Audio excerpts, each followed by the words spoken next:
it's super plush in here. Yeah, so you have a start button on the shift knob. You push the brake and push it and it'll start. Whoa, that is so smooth. I'm just gonna put the key in there. Alright, Alright, so a little bit of information about the car. This is a 2006 Mercedes-Benz E500 4Matic. It's got the 5-liter V8, naturally aspirated. It's the naturally aspirated version of the E55, pretty much.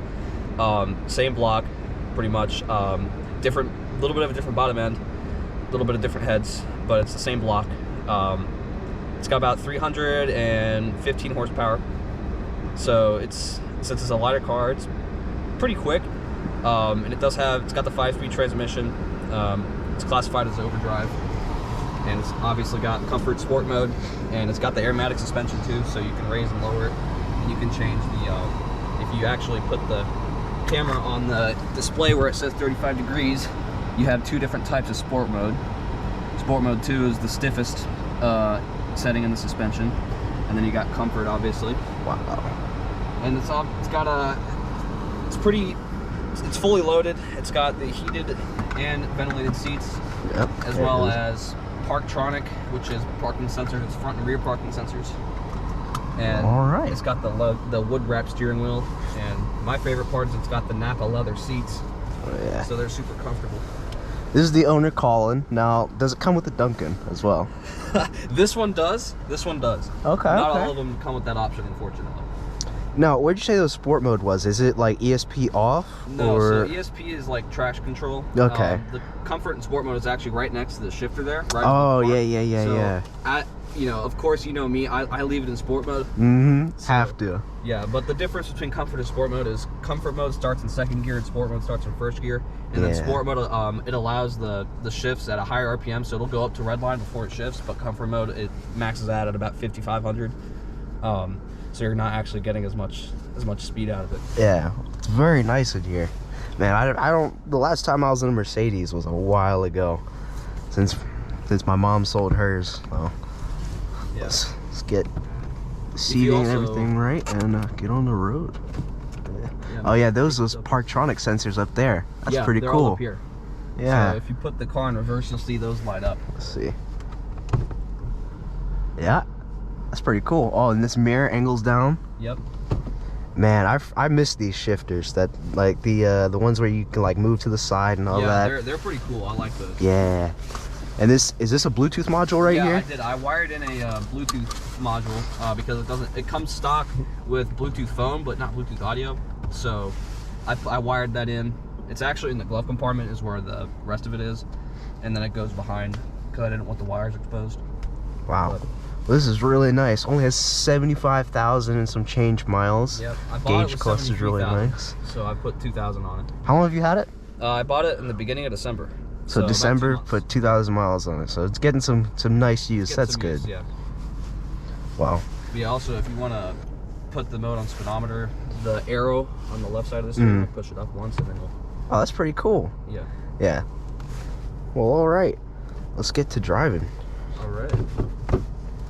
Wow. It's real nice. Brake pedal's nice and firm. Steering wheel's real nice. It's got the SBC brakes, so they're electronic.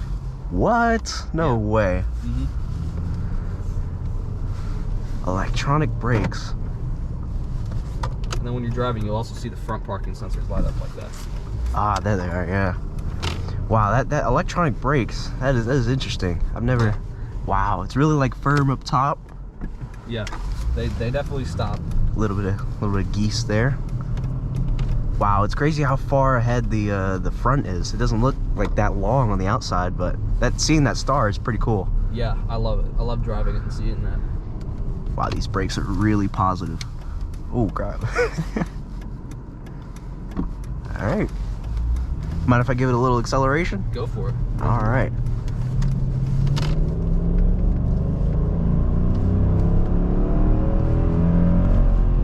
Wow, this thing really pulls up top. Hold up, is it in manual mode? Oh wow. No, it just takes a minute to go there. It holds the gears and stuff. The throttle's really responsive too. Test out a little bit of handling.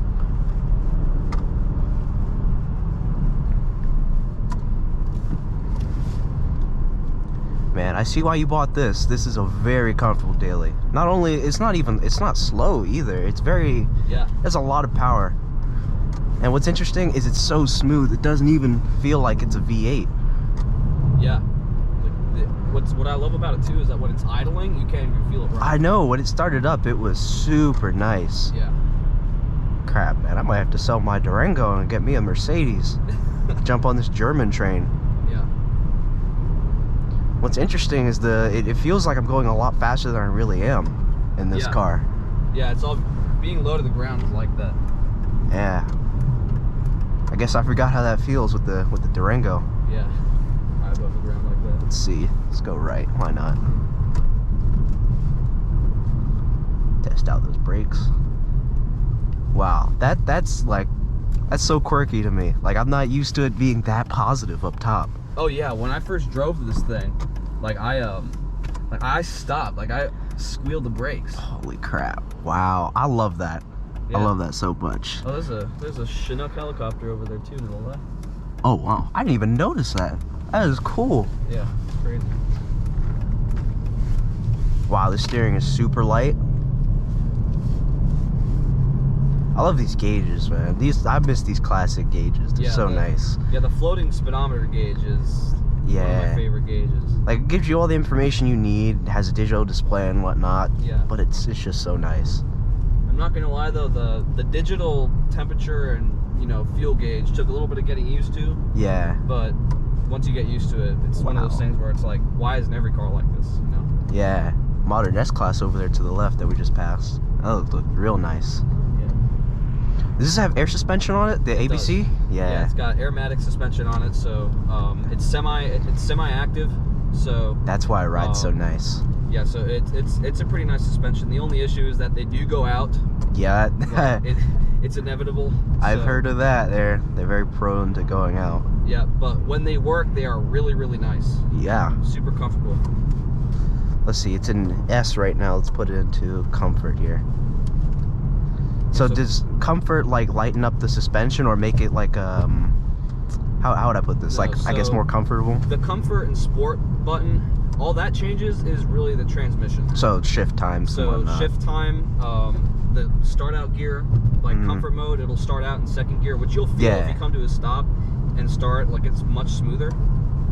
And it also won't rev as high. Huh, that's pretty interesting. The only way to make it feel sportier when you're driving is if you change the Aromatic Suspension into sport mode, which is that button that I showed you at the beginning. Yeah. Which actually works really well. Like if you're going over a bit of a rough road in comfort mode, and then you put it into sport mode, like you'll gradually hear more of the road as it kicks in, which is really cool, I think. Yeah. Well, I love how comfortable this is. The interior is really nice. Typically, I'm not a wood person, but this is very nice. Yeah. For a Mercedes, it's very fitting. Yeah, I agree.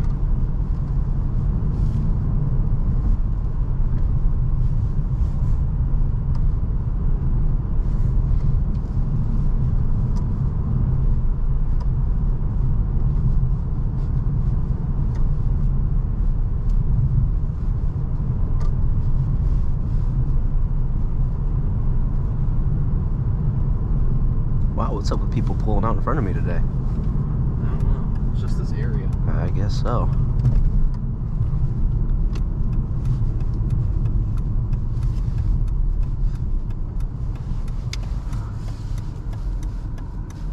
Oh my gosh, the brakes have a nice, that's like a point where it gets like very, how do you put it? Very sensitive. Like it's really not, it's heavy at top, or not heavy per se, but very positive up top, and then it like bites. Really interesting. Yeah. It's hard to explain. Yeah, they are pretty sensitive. It took me some getting used to.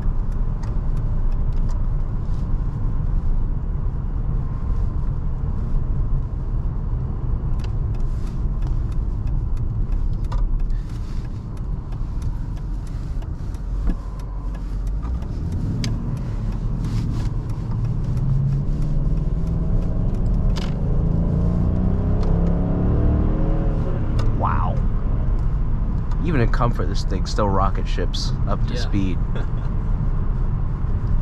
front end lifts up a little bit, huh? Yeah, no, it's fun to see. Yeah.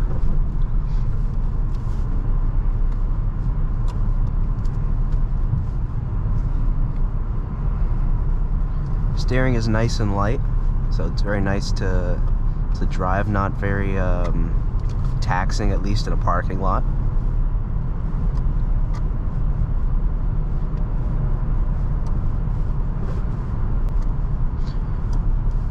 Dual zone climate control up front, which is pretty nice. And there's dual zone climate control back here too. Dual zone in the rear, that's pretty cool. Oh yeah, I forgot to mention it has a sunroof as well.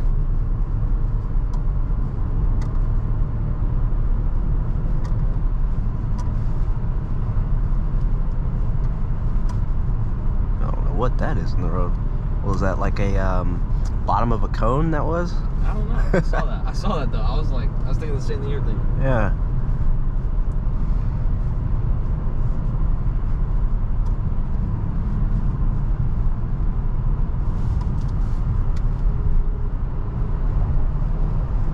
Wow, it's crazy how big those F-250s look from down here.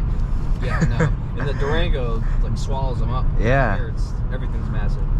Been desensitized to sedans. Yeah. I do love them though. Sedans, wagons, coupes. Yeah.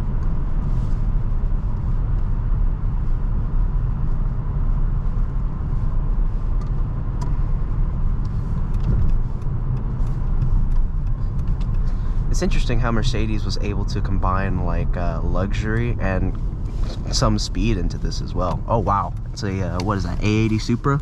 Yeah. What, Mark 4? Yeah, it is. Wow, real nice. No wing either. Yeah, I was gonna say, usually I see him on the wing. I know. That one must be a fast boy right there. Yeah. Give a little one last acceleration and comfort. Yeah, once you hit that that little that bump in the pedal, it feels like it forcefully like downshifts to give you more power. It's called the kickdown pedal. So yeah. It'll go down a gear. Not used to that in my American Durango. Yeah. So pretty much that kickdown pedal is telling the computer, all right, we're going fast, so it'll go fast now. Oh yeah. Let's see how horrible of a job I do backing up. Oop.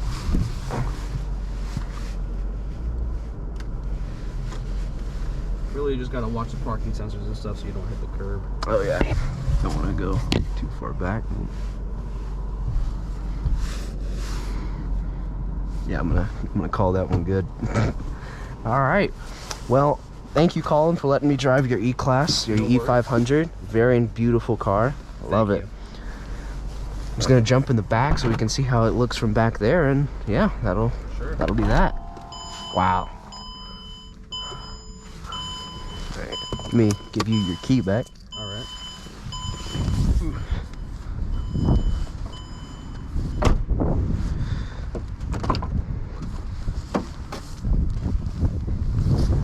Really nice carpet back here. Wow.